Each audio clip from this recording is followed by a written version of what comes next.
Gak dibayar lu. Yaudah kalau belum kenal, kenalin nama saya Ridwan Remi. Kebetulan saya juara 1 stand up komedi Indonesia season 7 Kompas TV.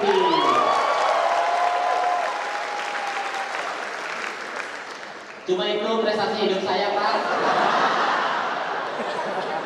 Tolong dihargai. Luar biasa sekali loh malam hari ini. Dalam perjalanan karir saya ini pertama kali saya menginjakan kaki di kota Aceh. Harusnya saya senang, tapi jadi nggak senang ketika tahu posternya kayak orang meninggal ya.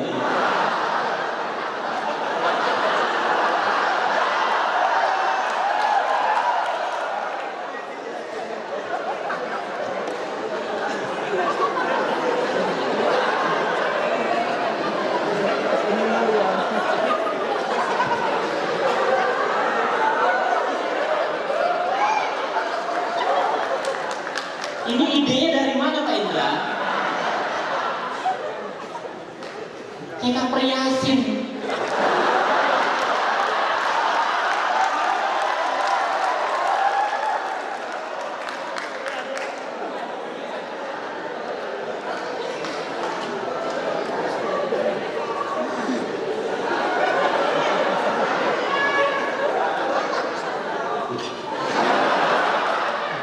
Jadi merinding saya foto saya. Tapi luar biasa, senang sekali bisa tampil. Jujur kalau nggak diundang sama Pak Indra hari ini saya datang ke sini. Karena mohon maaf, bukannya sombong, saya tuh lagi agak kurang enak badan. Maklum lah ya, jadwal manggung lagi banyak. Banyak di cancel Pak. Makan susah, jajan susah. Tapi sehat semua? Dengan kalian datang ke sini, kalian semua tuh membuktikan dua hal kepada diri kalian sendiri. Yang pertama, kalian membuktikan bahwa kalian itu punya jiwa nasionalis yang cukup tinggi. Yang kedua, kalian membuktikan kalau kalian bukan fans Atta Halilintar.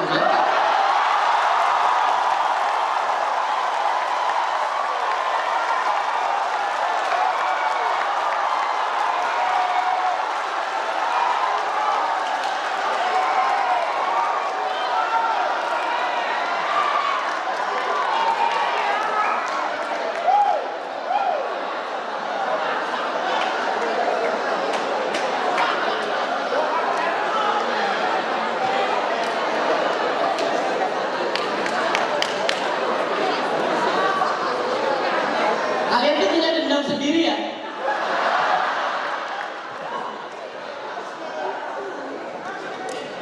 Tadi tuh saya satu pesawat sama dia.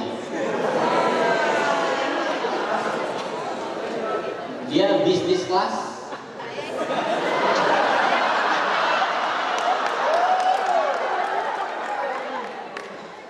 Saya ekonomi.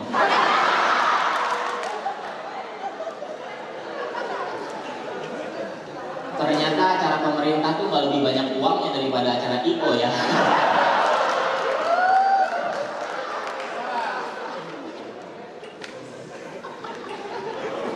Tapi gue gak masalah sama Atta Halilintar, buat gue dia keren. Loh, dia tuh orang pertama yang punya subscriber terbanyak di Asia loh. Itu harus diakui. Ya? Oh, ngikutnya tuh. Lu gak mampu beli tiket kan?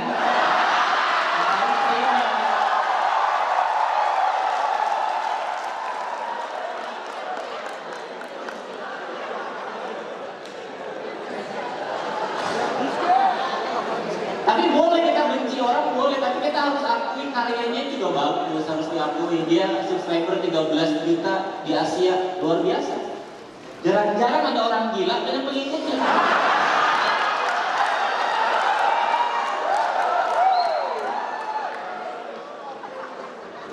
Biasanya orang gila kan ketemu orang dijauhin, dia diikutin.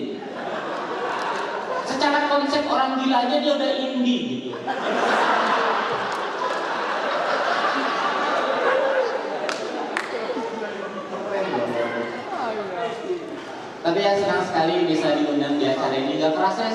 kita udah masuk musim politik. Padahal beberapa bulan yang lalu masih musim hujan. Cukup receh untuk juara satu suci ya, Gak apa-apa lah, kita senang-senang aja ya. Tapi ya luar biasa gitu. Makin kesini tuh makin banyak poster-poster kita bisa lihat di pinggir-pinggir jalan. Kalau di Bogor tuh udah makin gak jelas slogan-slogannya. Kayak ada bapak-bapak poster korporat gitu. Indonesia bisa.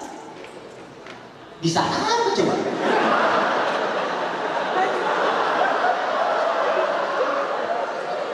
Kok nggak dijelasin gitu? Kan kita penasaran ya. Ada juga ibu-ibu gitu poster Indonesia maju. Kemana?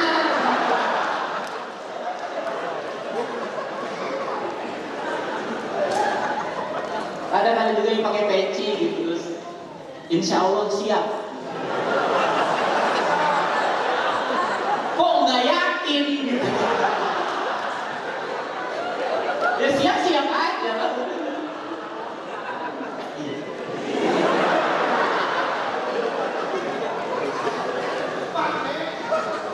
Tapi mudah-mudahan sampai tanggal 17 nanti kita semua sehat semua gitu, biar bisa nyoblos. Di sini ada yang belum pernah nyoblos, boleh tepuk tangan?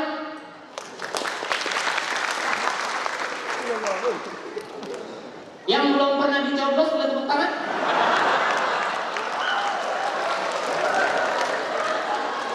Yang ceweknya nggak ada yang tepuk tangan.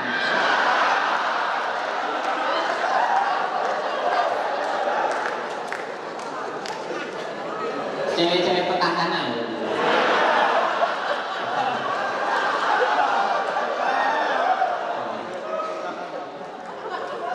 Harus ya, milih tuh harus gitu. Karena banyak banget alasan kita untuk milih. Saking banyaknya alasan orang untuk gak milih itu jadi gak masuk akal sih buat gue. Kayak lu gak mau milih karena calonnya gak ada yang bagus, ya udah cari calon yang setidaknya bisa dibenerin. Mendingan kita salah milih daripada dipilihin orang dan salah, ya kan?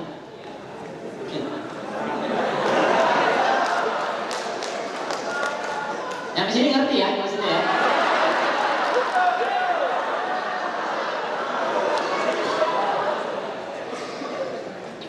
Kadang kita nggak tahu gitu pilihan kita tuh efeknya sampai kapan gitu. Kayak saya ini milih untuk fokus jadi stand up comedian tuh dari tahun 2011. Kalau dulu nggak milih hobi yang ini, mungkin nggak tahu sekarang jadi apa. Mungkin jadi fansnya Atta.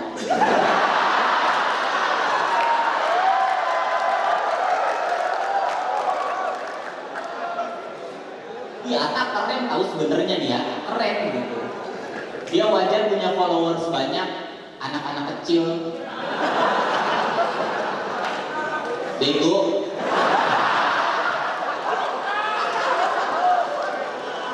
Tapi wajar karena anak kecil emang seneng dipertontonkan konten-konten seperti Atta gitu, konten-konten yang bikin halu. Iya, yang isinya cewek-cewek cantik, mobil mewah, rumah gede. Emang anak kecil tuh seneng dipertontonkan itu. Kita juga waktu kecil seneng kan nonton MTV Rumah Gue. Lah apa bedanya sama gerbek rumah itu? Be My Right, terus American Pie.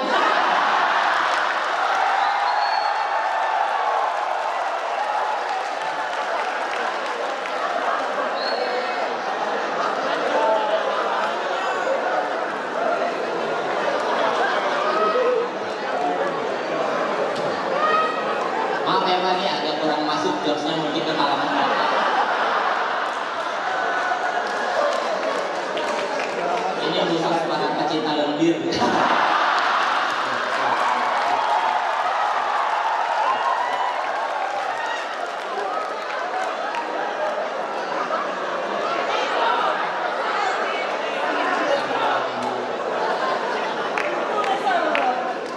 Balik lagi gitu, kita tuh harus milih gitu, jangan nggak milih, karena pilihan kita mungkin berpengaruh buat beberapa tahun lagi. Kayak dulu cita-cita saya bukan jadi stand up komedian. Dulu cita-cita saya sebenarnya pengen jadi penyanyi. Nggak seperti Atta, tapi yang bener. Nggak yang lari-lari di salju.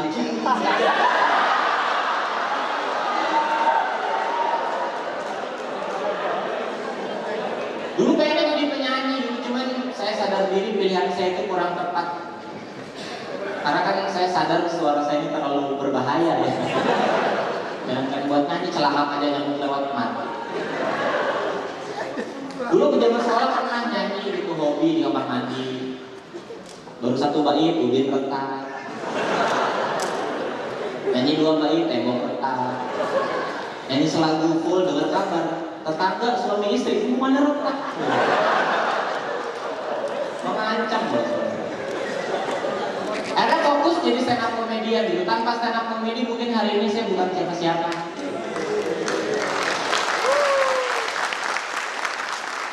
Ini efek dari pilihan yang saya tentuin waktu itu juga. Saya milih fokus jadi stand up komedi. Akhirnya sekarang ya siapa saya? Masih penumpang ekonomi.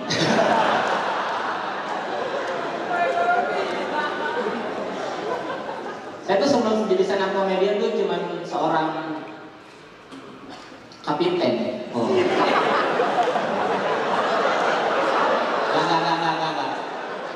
Pedang saya nggak sepanjang itu ya. Relatif kecil. Cuma fleksibel dia.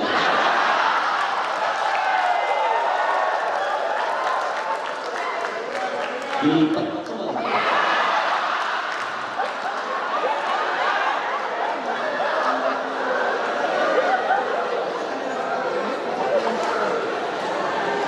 Tapi yang benar pilihan itu sekarang saya jadi salah satu stand up komedian yang cukup diomongin sama banyak orang. Iya, terutama omongan negatif. Tapi alhamdulillah gitu sekarang udah bisa dibilang artis. Cuma ya setiap pilihan itu memang ada hal-hal yang kadang nggak selamanya pilihan itu benar, tapi kadang juga ada beberapa pilihan yang setelah kita pilih ada rasa menyesal gitu.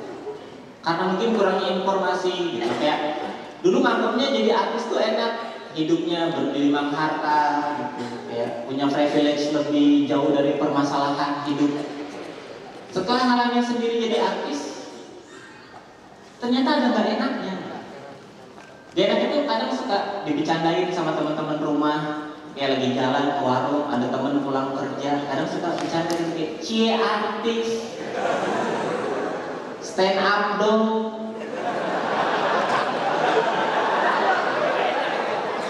Males tuh saya digituin, karena saya nggak bisa balas. Kan gak mungkin saya lagi jalan, ada temen pulang kerja terus ngatain cie artis, stand up dong, terus saya balas cie buruh.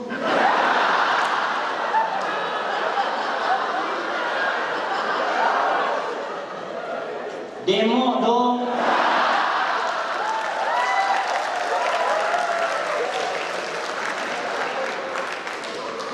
Spanduk nih.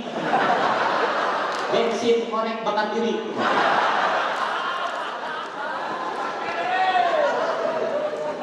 Dan kadang kalau ketemu orang yang kayak gitu kita harus ya sosok asik gitu kayak lucu banget sih. Karena kalau enggak kadang dia suka julid gitu kayak suka nyinyir, Ridwan semenjak jadi artis lupa lu sama gua nggak jadi artis juga males kan lu. Saudara bukan punya utang kagak. Sombong lu sekarang gak asik. Gua sombong, gua gak asik. Lu so asik. Perasaan sebelum ketemu lu, hidup gua asik-asik aja.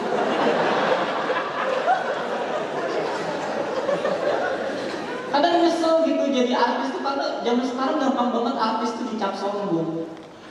Padahal zaman dulu ya, Fir'aun.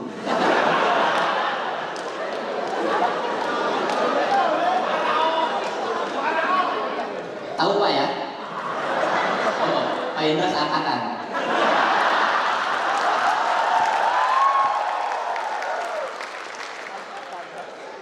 Waktu ditenggelamnya dia yang hanyut. Selamat.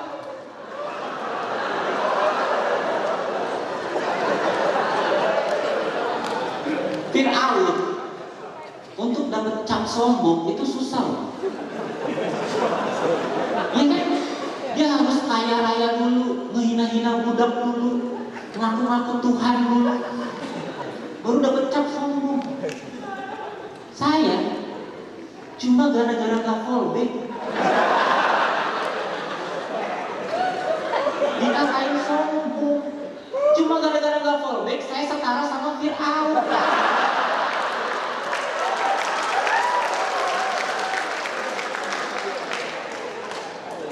Bukannya nggak mau gitu, kadang malas aja follow orang yang nggak dikenal. Kadang suka banyak yang nggak jelas juga, ada yang orang nih minta follow back. Pas saya lihat dia nggak follow saya, kan anjing ya.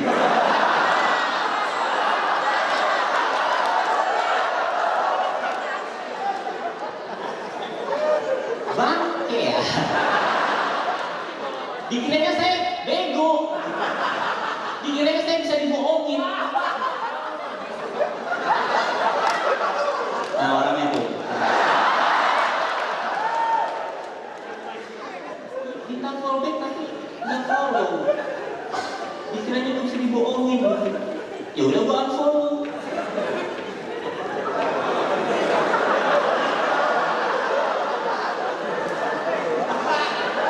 Terus yang banyak nih cewek-cewek biasanya minta follow back, tapi pas dilihat akunnya digembok. Ya maksudnya minta follow back kan setara dengan ngajak berteman ya. Kalau akun lu digembok, pertemanan macam apa yang mau dimulai dari sebuah ketertutupan?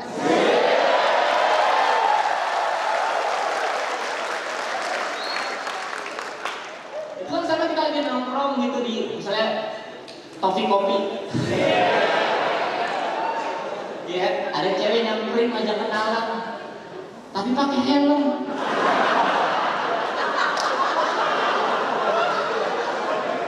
Udah gitu full face. Lu aja kenalan, aja kuring.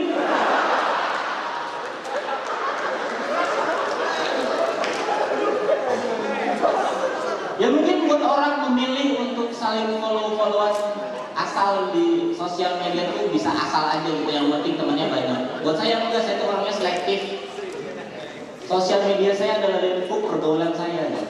Jadi harus tahu dulu nih orang hobinya apa, suka posting apa. Kalau saya suka saya follow, kalau enggak ya udah. Karena saya nggak mau melihat ada orang atau postingan yang nggak pengen saya lihat di sosial media saya. Dulu awal-awal bikin Instagram, semua yang minta follow back, saya follow back. Cewek cantik dikit, follow back. Cewek cantik dikit, follow back. Cewek open BO, follow back.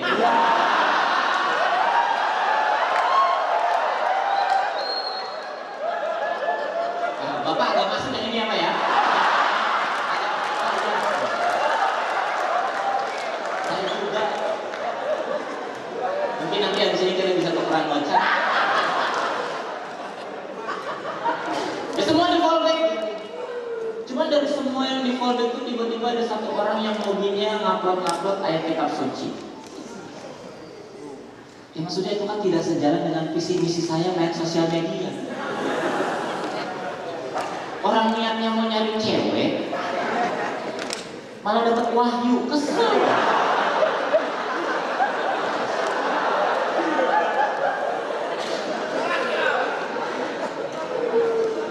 Mau dikomentarin tapi siar agama, mau didiemin kok lama-lama kayak ketarik gitu. Tiap dilihat tuh kayak, wah mau batuk, dulu gitu. Belum dapet. Akhirnya semua itu saya unfollow gitu, cewek cantik doang saya unfollow, seksi doang saya unfollow, open BO keep. Lumayan, karena sering keluar kota Pak. Takut nyasar kan. Kalau nyasar kan tahu tempat minat di mana seenggaknya gitu.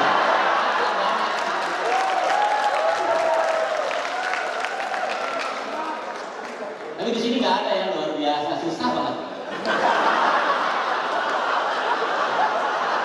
Mantap nih, Aceh luar biasa. Senang saya. Jadi mengurangi pengeluaran, mantap ya. Saya suka sama Aceh. Uang belanja istri full. Tapi sini pada follow Open BO.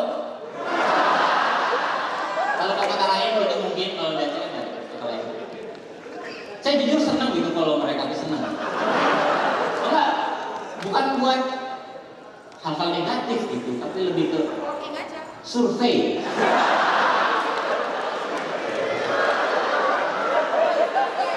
Nah, ini penting loh, karena konsep pemasaran.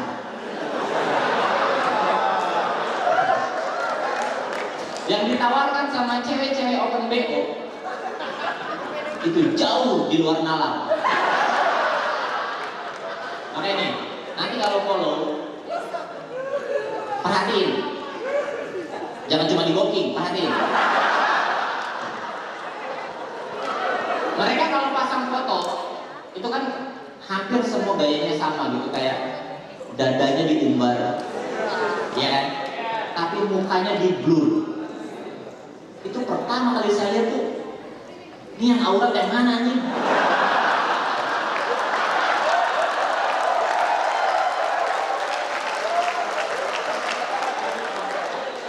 Apa terbalik gitu?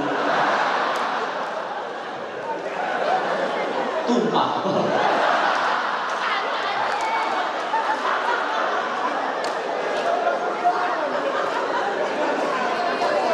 Tapi setelah saya pikir-pikir, ada manfaatnya juga. Mereka punya konsep seperti itu, dan dibuat muka di blur tuh ada bagusnya juga. Karena untuk menghindari, kalau mukanya dijelasin takutnya tuh mengundang hawa nafsu.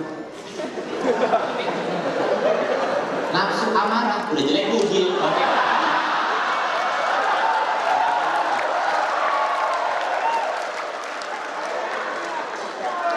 Nama dosa. Ini pakai helm touring.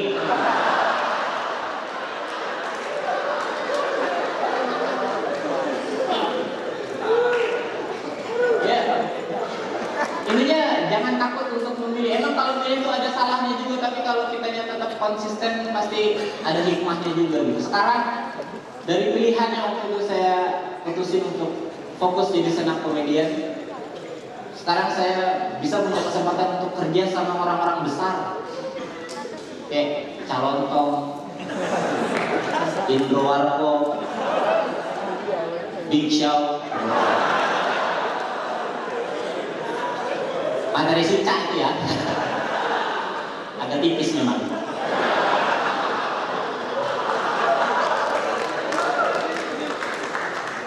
Terakhir baru beres kerja sama Raditya Dika. Pada kenal? Buat yang nggak tahu, Raditya Dika itu salah satu orang besar.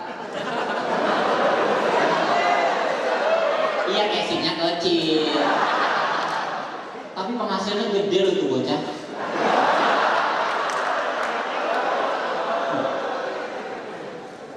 Dari YouTube aja nih, Raditya Dika itu bisa dapat ratusan juta per bulan. Cuma dari YouTube dapat ratusan juta per bulan. Gila ya? Karena sama istrinya cantik. Tapi dari situ saya jadi tahu ternyata penampilan bisa kalah sama penghasilan. Makanya buat cowok-cowok yang merasa susah dalam pasangan hidup, jangan ngeluh, nabung.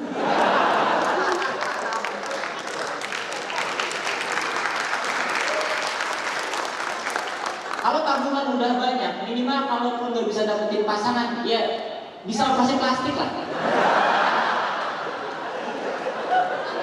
Nanti habis operasi kan, kalau berhasil insya Allah gitu, cewek-cewek yang deketin.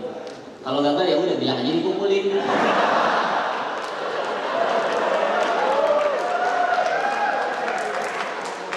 Gimana materi politiknya?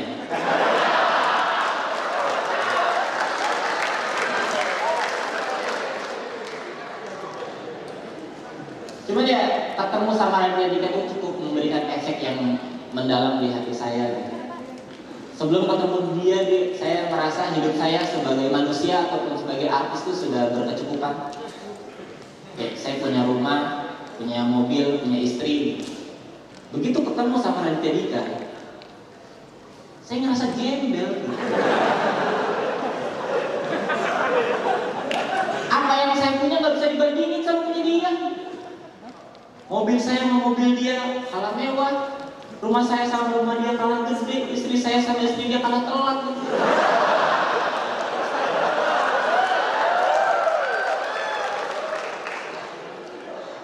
Cuma ya saya nggak sirik gitu, saya percaya apa yang dapat sama Raditya Dika saat ini ya karena hasil proses dan kerja kerasnya dia. Dia bisa dapat istri secantik Anissa Aji ya karena si kampret ini kaya dan terkenal. Dia kalau nggak terkenal dan sekaya sekarang, mungkin istrinya kayak istri saya.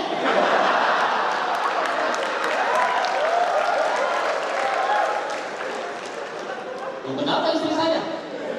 Pada ketawain, kurang ajar Pak.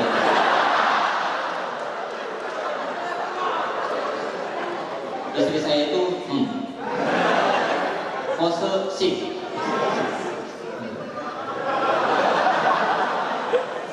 Seneng ya sama job-job cemen, seneng ya? Ayo masuk. Tapi ya itu, saya udah menikah, mohon maaf kalau ada yang kecewa.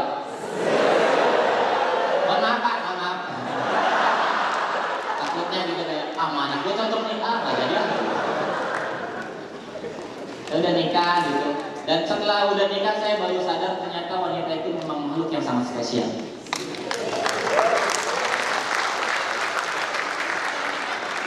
Karena ketika udah nikah, seorang wanita itu dituntut untuk harus bisa memerankan banyak karakter di hidupnya. Mereka harus bisa jadi istri, harus bisa jadi ibu, harus bisa jadi pembantu. Bahkan kadang ketika berduaan mereka harus bisa jadi pelacur. Seberat itu loh jadi seorang wanita. Seberat itu loh. Kita harus menghargai itu berat loh. Cuma jangan saja jadi pria juga berat. Karena ketika udah nikah seorang pria itu harus siap nafkahin istri, nafkahin ibu, nafkahin pembantu.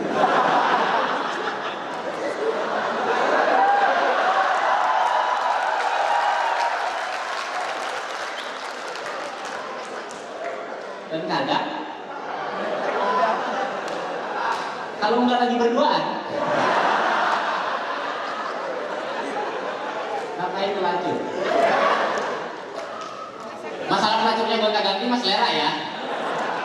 Yang suami kan punya kebijakannya masing-masing. Kalau saya sih nggak suka, mohon maaf, sallallahu. Saya nggak suka main sama pelacur. Pembantu boleh Pak. Karena lebih enak kalau main sama pembantu kan mainnya lebih bersih.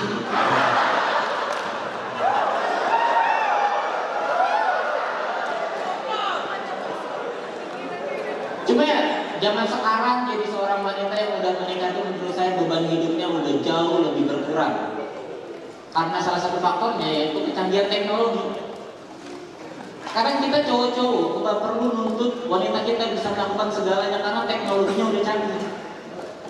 Kita kalau dapat istri nggak bisa masak, nggak apa-apa, tinggal panggil GoFood. Kita dapat istri nggak bisa nyapu, nggak apa-apa, tinggal panggil GoClean. Bahkan kalau kita punya istri dan dia nggak bisa apa-apa, nggak apa-apa.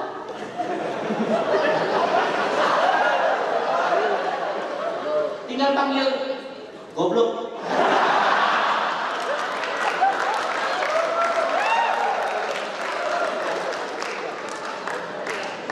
Bisa lu apanya ya?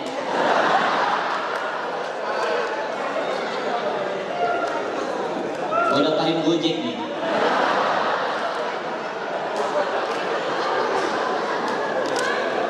Saya tuh orangnya observasional banget gitu. Saya bikin materi tadi juga nggak sembarangan, saya karena punya pengalamannya. Saya pernah lagi ke Jakarta ada kerjaan, terus saya naik ojek online yang bawa ibu-ibu. Terus saya tanya, Bu kenapa mau Gojek? Dan jawabannya benar, karena nggak bisa masak sama nyapu mas.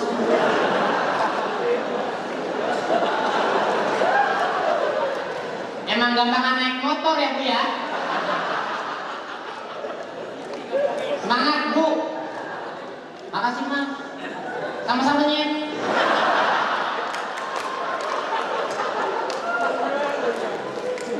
Zaman sekarang jadi wanita itu lebih enak itu nggak kayak zaman dulu. Saya lihat ibu saya itu capek banget. Hampir semua pekerjaan rumah dia yang beresin.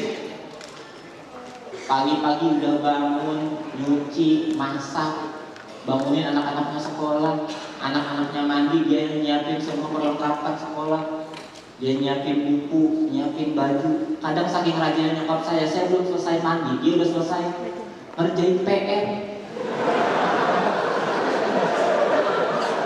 Lah PR kan pekerjaan rumah, tugas dia lah.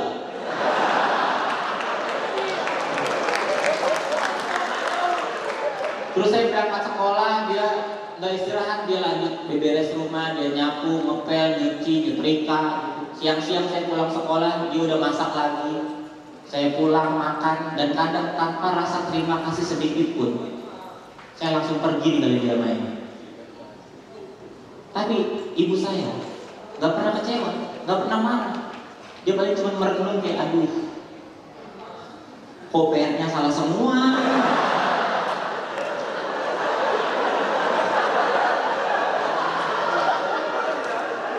Kayaknya harus bimbel nih. Luar biasa loh ibu saya. Saya sayang sama dia, cuman sayangnya dia udah nggak ada. Di sini kalau ada yang pernah kehilangan orang tua, saya tahu betapa rasa sedihnya gitu. Cuman saya bisa ngomongin dia sesantai ini karena ya kejadiannya udah lama banget. Udah 10 tahun yang lalu.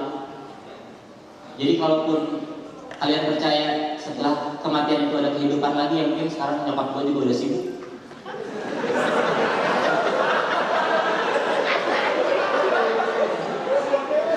Gak tau, mungkin dia ngerjain PR bisa.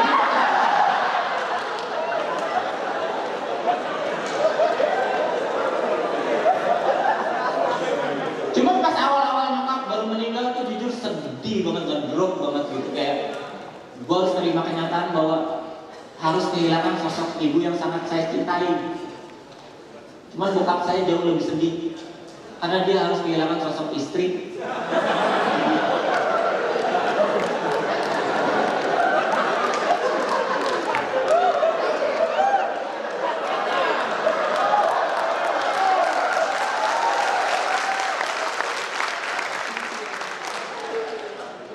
Sekaligus gitu. Masa saya ngatain dia pelacur, nggak sopan. Pokoknya intinya zaman dulu tuh bokap saya tuh galau abis. Lama banget dia mukanya, karena ya mungkin zaman dulu nggak ada Tinder. Kalau ada sih udah lama. Cuman ya nyokap saya tuh, ibu saya meninggal karena diabetes. Itu salah satu penyakit yang memang sangat mematikan gitu. Pengobatannya cukup repot, waktu itu dia harus bolak-balik ke rumah sakit, harus cuci darah, harus infus segala macam. Dan waktu itu dia mutusin untuk gak mau lagi berobat, gak mau lagi ke rumah sakit, dia maunya di rumah aja. Karena dia merasa kehilangan banyak waktu sama keluarganya. Dan ketika nyokap gua, ibu saya, sudah memutuskan untuk di rumah aja, kita sekeluarga tuh jadi tahu bahwa ibu saya umurnya gak akan lama lagi. Itu momen paling sedih di hidup saya, karena kita tahu orang yang kita sayang umurnya gak lama lagi, itu sedih banget gitu. Apapun yang bisa bikin dia bahagia, saat itu pasti saya lakuin. Dan saya masih ingat banget beberapa hari sebelum ibu saya meninggal, dia cuma minta satu hal. Dia cuma pengen diajakin jalan-jalan naik Vespa yang baru saya beli pakai uang saya sendiri.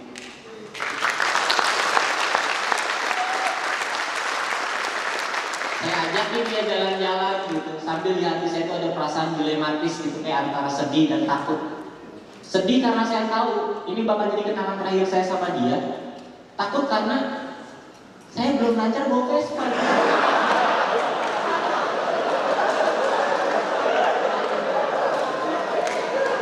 Ya saya takut yang tadinya semua orang udah tahu nyokap saya bakal meninggal karena diabetes,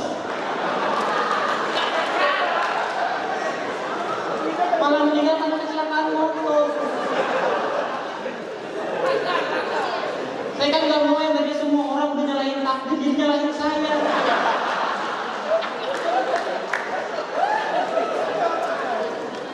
Jadi sepanjang perjalanan naik Vespa itu deg-degan. Mungkin itu satu-satunya momen saya naik motor berharap ada polisi nilang saya. Seenggaknya saya lebih siap kehilangan motor daripada kehilangan dia sama nama baik saya. Kalau ditilang juga saya pasrah. Selamat siang, boleh lihat SIM dan STNK-nya? Ini Pak, sama motornya aja. Ayo mah naik angkot mah. Lebih safety kayaknya. Cuman yang saya salut dari ibu saya adalah meskipun dia tahu umurnya udah gak lama lagi, dia tuh gak pernah sedih, gak pernah ngeluh sama keadaan. Dia memilih untuk tetap bahagia. Dulu saya mikir kok bisa ya orang yang udah tahu bentar lagi mau meninggal bisa happy aja. Sekarang saya mulai tahu jawabannya. Siapa sih orang yang gak takut meninggal? Pasti takut karena parno gitu. Kalau kita tahu kapan kita meninggal, ya apa yang ditakutin lagi? Saya kalau tahu bentar lagi bakal meninggal juga happy aja pasti. Saya bakal kumpulin semua teman-teman saya, keluarga saya bikin rapat. Saya bakal bilang sama mereka nggak mau tahu, mulai besok kalian harus belajar naik Vespa. Lagi pengen jalan-jalan nih. Kalau saya tahu umur saya nggak akan lama lagi, mungkin saya jadi orang yang lebih berani dari sebelumnya. Saya naik motor nggak akan mau pakai helm, ketemu polisi nggak akan muter balik, ditilang nggak akan pasrah, melawan saya. Selamat siang, boleh lihat SIM dan STNK-nya? Nggak boleh.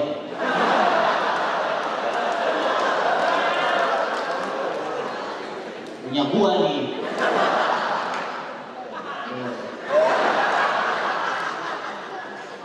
Apa gak suka? Gua hancurin nih motor gua.